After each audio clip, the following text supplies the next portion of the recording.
नमस्कार welcome to SR video kitchen मो channel को आपण समस्त को अनेक अनेक स्वागत। सबुथरक परी आज भी मुझे बहुत सुंदर रेसिपीटे नहीं आसी जोटा कि ताल रसर पिठा बा ताल काकरा। तो पाचिला ताल तो यही समय गाँ मानक पाचिला ताल ही मिली थाए। तो पाचिला ताल भी विभिन्न प्रकार पिठा करा जाय थाए जोटा कि आम ओडिशा रे बना जाय थाए। तो पाचिला ताल जमी मु काकरा पिठा बनई सेमती ताल बरा भी बना जाए आ ताल पाचिला तालर पोड़पिठा भी बना जाए। तो पाचिला तालर पोड़पिठाटा भी खाइबा बहुत टेस्ट लगी थाए। तो मुझे आज ताल काकराटा बनई चाउल जंतणी। तो तेज चलते स्टार्ट करवा आज रेसिपी। आज टेस्टफुल रेसिपीटा को प्लीज फुल देखु। तो फास्ट कौन करना मोर पाखे तो संभव है आपण मानू जो तालू केमती ताल रस काढ़ाटा से मुझे देखे पार्ली। तथापि गोटे बड़ तालू रस जी बाहर मुझे काढ़ी देती। तो कौन करी ना ताल रसटा को काढ़ी देती भल भाव टे मिक्स करदेली डंकी मध्यम मिक्स कर सारापर एवं कौन कर छांकी भी देती। तो ये कौन करना चलो गैस ऑन कर पैन बसैवा। पैन बसई दे सारा देखो मुझे कढ़ई बसईदेली कढ़ईटा टी तातीगलापर ये कौन करना ये तालर रसटा को देदेवा। तो तालर रसटा को दे सारापर आम कौन करना 4 ରୁ 5टा फुटवा आसवा पर्यंत आम वेट करवा जोटा कि ताल आउटेवा कहुए। तो ये ताल आउटेवा को यहाँ को कहुए ताल आउटेवा प्रोसेस। तो यहाँ को आम कौन कर ताल रस आउटेवा प्रोसेस। तो यहाँ को आम कौन करना भल भाव मझे मझे आम टे घाटुवा। तो देखो मोर गोटे थर 2 थर फुटी सारे आ 2-3 थर वेट कर।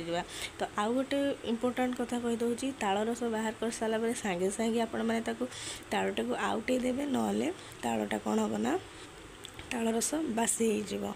तो मोर ए ताल आउटेबाटा प्रोसेस सरीगला से कौन कली ना टी चीनी देदेली। तो चीनी दे मीठा लगे ना चीनी देदेली। चीनी दे सारापर पानमधुरी देदेली। तो पानमधुरी टेस्ट पाई देदेली बास्ना पाई भल लगे खाइले पाटर पानमधुरी लगे। तो तापर कौन कली ना गोलमरीच छेचाटा मुझे पकईदेली अधिक बास्ना पाई। तो ये सब को भल भाव मिसई देवा। मिसई दे सारापर कौन करना जी आवश्यक ताल रस आप रखिए आउटे काढ़ीदेवे। तो मुझे कौन कली ना जी ताल रस आउटे अधा रखीदेली आधा को पिठा ये गली। तो बर्तमान कौन करना चाउल जंतणी मु पिठाटा बनई आपने चाहिए सुजी भी बनई पारे।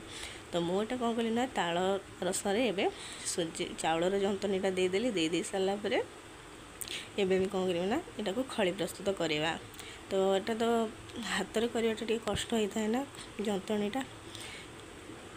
तो देखो ता भर कौन है ना मोर ताल रसरे चाउल गुड़ा सब भिजिगला बा खली प्रस्तुत हो गला।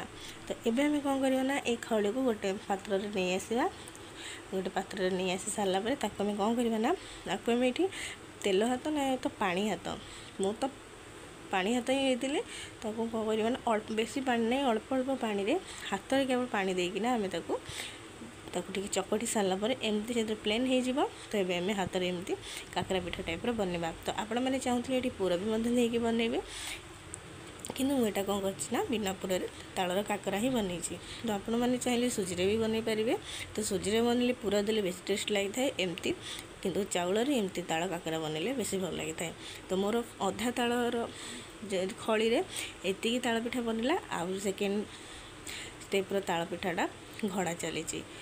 तो देखो एतिकी ताल पिठाटा आम बर्तमान चलतु छाणवा। तो गैस ऑन करके सेम पैन में तेल अधिक दे देकी गरम कर देती तेल को। तो तेल मीडियम गरम हो सारापर आपण मैंने कौन करेंगे ना केयरफुली तेल आपण मैंने ये पिठाटा को देवे। तो देखो सांगे सांग तेलटा मोर ठीक हिसाब से गरम हो सारी। तो कढ़ई जी भी जगह धरब से आवश्यकता अनुसार आम पिठाटा देदेवा। तो दे सारे देखो से केते सुंदर भाव कलर होती सुंदर भाव फुली। तो ये मुझे गोटे सैड्रे भी लेउटे नी एवं उलट पालट कली। तो देखो तो वर्तमान कौन है ना आम ए पिठाटा को टे एपट सेपट करदे उलट पालट करदे। तो तापर एवं वेट कर तार आउ गोटे भाग पाई। तो तेज देखूँ एवं मोर पिठाटा एवं अलमोस्ट बनीगला केते सुंदर भाव। तो केते सुंदर भाव मोर पिठाटा फुली सारी प्रस्तुत भी हो सारी। देखो तार कलर एवं तार फुलवा प्रोसेस केते सुंदर थिला।